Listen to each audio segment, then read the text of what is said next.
കൂട്ടുകാരെ ചെമ്പനീർ പോവുക പുത്തൻ പ്രൊമോയില് കാര്യങ്ങളൊക്കെ കൈവിട്ട് പോകുന്നൊരവസ്ഥയാണ്. നമ്മുടെ പോലീസ് നമ്മുടെ രവീന്ദ്രന്റെ വീട്ടിൽ വന്നിട്ട് ആദ്യം പറയും പോലീസ് സ്റ്റേഷനിൽ വന്നിട്ട് ഒരു ഒപ്പിട്ടിട്ട് സാറ് പൊയ്ക്കുമെന്ന്. ശേഷം നമ്മുടെ രവീന്ദ്രനെ പോലീസ് സ്റ്റേഷനിൽ നമ്മുടെ ജീപ്പിൽ കൊണ്ടുപോകുന്നൊരു രംഗമാട്ടോ നമുക്ക് പ്രൊമോയ്ക്ക് ആദ്യം കാണുവാൻ സാധിക്കുന്നത്. അപ്പോൾ നമ്മുടെ രവീന്ദ്രനെ തിരിച്ച് വീട്ടിലേക്ക് കാണാതെ കഴിയുമ്പോൾ നമ്മുടെ ശ്രുതിയും നമ്മുടെ ചന്ദ്രയും എല്ലാവരും കൂടി പോലീസ് സ്റ്റേഷനിൽ വരുന്നുണ്ട്. അപ്പോൾ നമ്മുടെ ശ്രുതി പറയുന്നുണ്ട്, അച്ഛൻ ഒപ്പിട്ട് കഴിഞ്ഞെങ്കിൽ അച്ഛനെ ഞങ്ങൾ കൊണ്ടേക്കോട്ടെ എന്ന് ചോദിക്കുമ്പോൾ നമ്മുടെ പോലീസിന്റെ ഭാവം മാറുകയാണ്.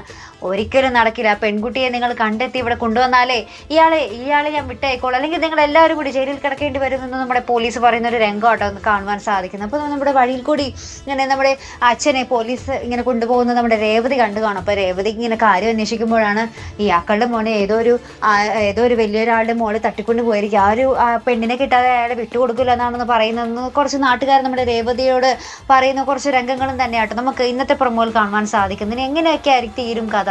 നമ്മുടെ സച്ചി എന്തായാലും നമ്മുടെ രവീന്ദ്രനെ രക്ഷിക്കാൻ അവിടെ വരും അല്ലേ. അപ്പൊ സച്ചി എന്തായാലും നമ്മുടെ ശ്രീകാന്തിന്റെയും നമ്മുടെ വർഷയുടെയും കല്യാണം കഴിഞ്ഞ കാര്യവും അറിയും. ഇനി എന്തൊക്കെയായിരിക്കും വെടിയും പുകയും തന്നെയായിരിക്കും നമ്മുടെ ചെമ്പനീർ പൂവില് ഇനി വരാൻ പോകുന്നത്. മറക്കാതെ കാത്തിരുന്ന് കാണാം.